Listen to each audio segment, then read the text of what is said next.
أعوذ بالله من الشيطان الرجيم بسم الله الرحمن الرحيم قل إن صلاتي ونسكي ومحياي ومماتي لله رب العالمين ইরশাদ হচ্ছে আমার নামাজ, আমার কুরবানি, আমার জীবন, আমার মরণ সকল কিছু শুধুমাত্র একমাত্র আল্লাহ রাব্বুল আলামিনের জন্য। বাটিকামারা কলা বাগান আল মসজিদুল আকসা জামে মসজিদ কর্তৃক আয়োজিত আজকের এই তাফসীরুল কোরআন মাহফিলে সম্মানিত সঞ্চালক, বিশিষ্ট কোরআন পাগল ব্যক্তিত্ব, কোরআনের পাখি হাফেজ মাওলানা কুতুবউদ্দিন, আজকের মাওলানা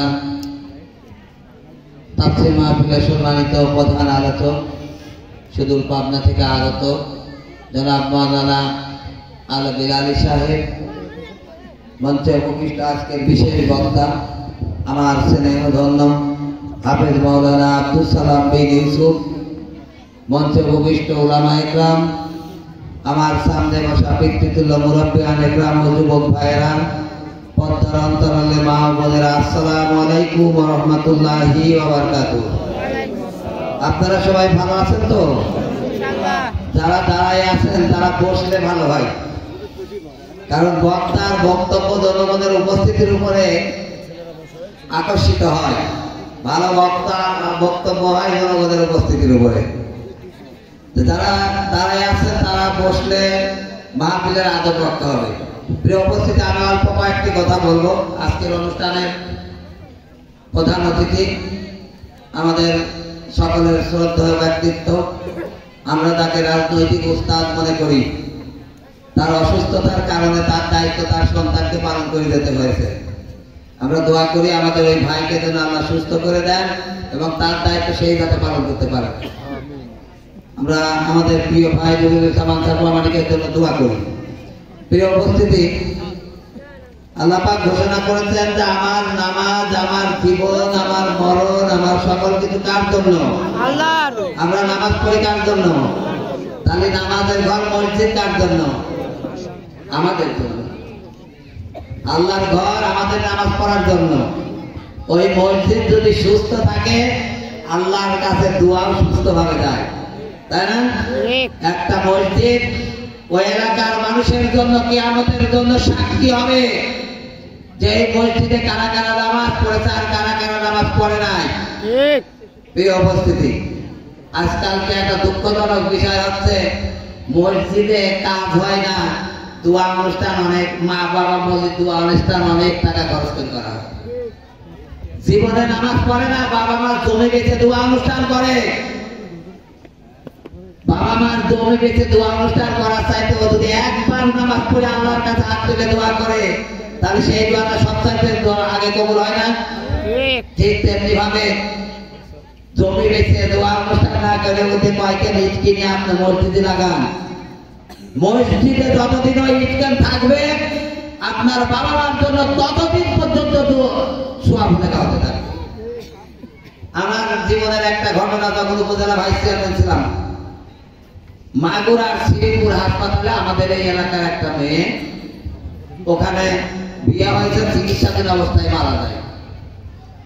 মারা যাওয়ার পরে ওর স্বামীর বাড়ি বা এর বাড়ির কারোর অর্থনৈতিক এরকম অ্যাবিলিটি নাই যে ওই মেয়েটাকে অ্যাম্বুলেন্সে করে কুমারখালী পর্যন্ত আসবে। আমি ওখানকার উপজেলা চেয়ারম্যান ছিলাম, হিরু নামে একজন খুব ধনকুবের ব্যক্তি, একসাথে ট্রেনিং করেছিলাম। আমি ওনাকে রিং করলাম যে হিরু ভাই, আমার এলাকার একটা মেয়ে আপনার হাসপাতালে মারা গেছে, কুমারখালী পৌঁছা দেওয়ার ব্যবস্থাটা আপনি করেন। তো উনি হাসপাতালে যায় দিস খরচে অ্যাম্বুলেন্স দিয়ে আরো 5,000 টাকা হাতে দিয়ে গেছে।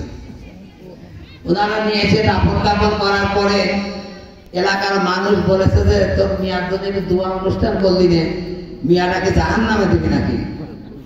এই বলে এলাকার লোকজন 7,000 টাকা তুলে দিয়েছে, বুঝলেন? আর 12,000 টাকা সমিতিতে লোন তুলেছে, তুলে মেয়ার জন্য দোয়া অনুষ্ঠান করতেছে। তা আমি যা বললাম যে আপনার মেয়ে আনার জন্য অ্যাম্বুলেন্স ভাড়া আপনি দিতে পারতেছেন না, যে এত 300-400 লোক এরকম দোয়া অনুষ্ঠান করতেন, ঘটনা কি? পাড়ার একজন মাতব্বার কানে কানে করছে, ভাই আমরা 7,000 টাকা তুলে দিছি, আর ওই যে আশা সমিতিতে 12,000 লোক করেছে।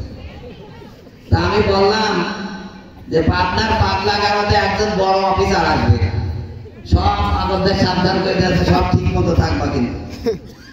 এক পাগল মাতব বাড়ি করে বেড়াচ্ছে সব জায়গায়, মাতব বাড়ি কাছে তুই ঠিক আছিস তো, এই তোর নাক আমাকা, তোর কান আমাকা, মুগ্ধ এরকম করতে করতে যে এক জায়গা থেকে একজন ন্যাংটা হয়েছে। যাওয়ার একটা নিয়ে একটা থাপ্পড় মারতে ভাই বড় অফিসার আসবে, তুই ন্যাংটা হয়েছিস বুঝলে, ওর কর্নার লোকটা গুলিয়ে ওর দিয়ে দিয়েছে। ওর যেদিকে আগেছে ওর নাই, আমি ওকে বললাম তুই আর দোয়া শুননি, আপনি দোয়া করতেছেন আর শুধু এক ব্যাগ দিতে লোক দেবে, এটা কি জায়েজ হয়? সম্মানিত উপস্থিতি, এইটা না করে আমি সবাইকে আহ্বান জানাবো, মানুষ খাবার অসুবিধা নাই, কিন্তু আপনি ওই টাকাতে যদি একটা ইট কেনেন, আপনার একটা ইট কেনার সামর্থ্য আছে, আপনার একটা ফ্যান কিনে দেওয়ার সামর্থ্য আছে, সেইটা কিনে দিয়ে মসজিদে লাগাই দেন। আপনার মসজিদে যতদিন পর্যন্ত ইট থাকবে আপনার জন্য আপনার সওয়াব হতে থাকবে। প্রিয় উপস্থিতি, আমি সবাইকে বিনীতভাবে অনুরোধ জানাই, অজাগায় টাকা খরচ না করে যেখানে খরচ করলে পরকালে মুক্তি পাওয়া যায় সেটা করা উচিত কিনা? আসেন আমরা সেইটা করি।